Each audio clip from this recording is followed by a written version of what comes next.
میرا یہ خیال ہے کہ اب 27 تو سڑ پہ آ گئی ہے، دیکھ لیتے ہیں اگلے ہفتے کیا ہو۔ زیادہ دور نہیں ہے کہ ہم تبدیلیاں دیکھیں کہ بھارت کے لیے امریکی رویے میں کتنی تبدیلی آئی ہے، اب ریپیئر ہونے جا رہا ہے، ری بلڈ ہونے جا رہا ہے، یا معاملہ کس طرف جا رہا ہے۔ سیٹھ صاحب، ایسے میں جو وزارت خارجہ ہے بھارت کی، وہ ہمیشہ محتاط رد عمل دیتی رہی، لیکن اب ان کے خارجہ امور کے منسٹر جے شنکر صاحب سے ایک فورم پر جو economic Times world leaders forum ہے، سوال کیا گیا امریکی پالیسی کے حوالے سے، بھارت امریکہ تعلقات کے حوالے سے، تو انہوں نے امریکی صدر کے مزاج پر تبصرہ، انہوں نے تو پالیسی میں فالٹ لائنز بھی بتا دی اور مزاج بھی بتا دی، اسے تبصرہ سمجھے یا تنقید سمجھے، کیا سمجھے؟ نہیں، تنقید ہی ہے نا، وہ کہہ رہے ہیں ڈبل سٹینڈرڈ ہے۔ If you read between the lines، وہ کہہ رہے ہیں کہ ہمارے لیے کچھ اور کسی اور کے لیے کچھ۔ وہ کہتے ہیں چائنا بھی لیتا ہے تیل، یورپ بھی اور بھی چیزیں کرتا ہے، تجارت کرتا ہے روس کے ساتھ، اور آپ ہمارے پہ کیوں سینکشنز لگا رہے ہیں اس قسم کی۔ مگر سب سے زیادہ تکلیف تو یہ ہے کہ جب باقی دنیا کو روکا تھا امریکہ نے، انکلوڈنگ پاکستان، کہ آپ تیل نہیں لے سکتے فرام رشیا اور فرام ایران، اور انڈیا ایران سے بھی اور رشیا سے بھی تیل لے رہا تھا، جب تک سینکشنز لگے ہوئے تھے ایران پہ، تو انڈیا کو تو کسی نے، جو بائیڈن ایڈمنسٹریشن نے تو کسی کو ہاتھ نہیں لگایا تھا، چلنے دیا سارا کچھ۔ تو تکلیف تو یہ ہو رہی ہے وہاں انڈیا میں کہ نقصان ہو رہا ہے نا ان کا۔ اچھا، اب وہ ڈونلڈ ٹرمپ کی ایڈمنسٹریشن کا بڑا انٹرسٹنگ آرگیومنٹ ہے۔ وہ کہتے ہیں ہاں ایسے ہے، چائنا جو تیل لے رہا ہے، کروڈ لے رہا ہے رشیا سے، اس کو وہ ریفائن کر کے استعمال کرتا ہے اپنے معیشت کے لیے۔ انڈیا جو لے رہا ہے، انڈیا اس کو ریفائن کر کے اپنی معیشت کے لیے نہیں لے رہا، ایکسپورٹ کر رہا ہے، اپنے لوگوں کے لیے نہیں لے رہا سستا تیل، وہ پیسے بنا رہا ہے، آربیٹراج کر رہا ہے، اس کا لفظ ہے آربیٹراج۔ تو وہ کہہ رہے ہیں یہ تو at the expense of the Americans, آپ روس کو، ہم سینکشن لگا رہے ہیں اب روس سے تیل لے کے، اور آپ بیچ رہے ہیں مارکیٹ کے اندر، تو چائنا تو یہ نہیں کر رہا نا۔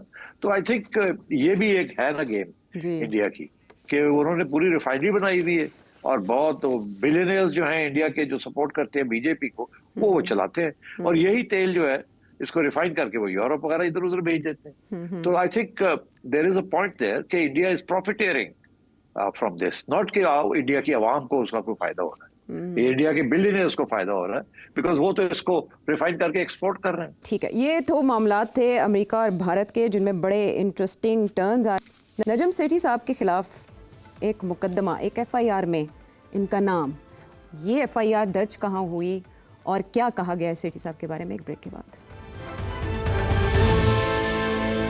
شو میں ساتھ دینے کا شکریہ۔ سیٹھی صاحب، پاکستان میں تو ماضی میں مقدمے آپ پہ کتنے ہوئے، یا کب آپ پابند سلاسل رہے، یہ تاریخ میں سب کو پتہ ہے، لیکن آپ کے کسی انٹرویو نے بھارت میں کافی کھلبلی مچائی ہے، یہاں تک کہ ایک ایف آئی آر کرن تھاپر جو کہ سینئر بھارتی صحافی ان کے خلاف ہوئی، تو اس میں آپ کا نام بھی مینشن کیا گیا، اور وہ بیچارے بہت مشکل میں آئے ہوئے ہیں، سپریم کورٹ انہیں ریلیف دے رہی ہے، لیکن ان کے خلاف ایف آئی آرز یا مقدمے درج ہونے کا سلسلہ نہیں رک رہا۔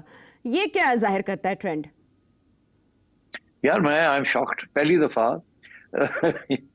مجھے ایف آئی آر انڈیا میں لانچ ہو گئی ہے میرے خلاف۔ یار یہ کمال کی بات ہے، یہ بھی کوئی میرا خیال اعزاز ہونا چاہیے۔ میرا خیال ہے پہلی دفعہ ایسے ہوا ہے کہ ایک پاکستانی جرنلسٹ کے خلاف for giving his views on Indian channel وہ ایف آئی آر ہو گئی ہے۔ اس سے تو یہ ہے کہ اگلی دفعہ ہم لوگ یہاں سے کسی انڈین جرنلسٹ کو لیں گے اور وہ انڈیا کو ڈیفینڈ کرے گا اور پاکستان کو کرٹیسائز کرے گا، تو یہاں تو درجنوں کے حساب سے ایف آئی آر لگ جائے۔ مگر آئی ایم ناٹ سرپرائزڈ۔ اس کی وجہ یہ ہے کہ کرن تھاپر نے مجھے بڑے سخت سوال پوچھے تھے، اور میں نے سیدھے سیدھے جواب دیے تھے، وہ جواب ان کے پاس اس کے جواب نہیں تھے، تو اسی لیے وہ پاکستان میں بڑی کامیاب رہی وہ interview from my point of view.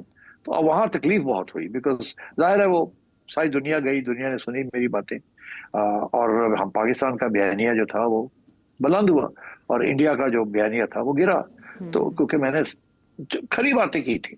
اچھا، اب تکلیف دیکھے کرن تھاپر کو جا کے، اور ان کے ساتھ ایک اور بڑے انڈیپینڈنٹ جرنلسٹ ہیں دا وائر کے، سدھارتھ وردھن راجن، ان کو بھی، ان کے خلاف بھی، اور ان کے خلاف تو کافی عرصے سے نریندر مودی کی گورنمنٹ ان کو تنگ کرتی رہتی ہے، ان کو کیسز ہوتے رہتے ہیں۔ Very independent journalist and very fine man, very fine journalist, جیسے کرن ہے۔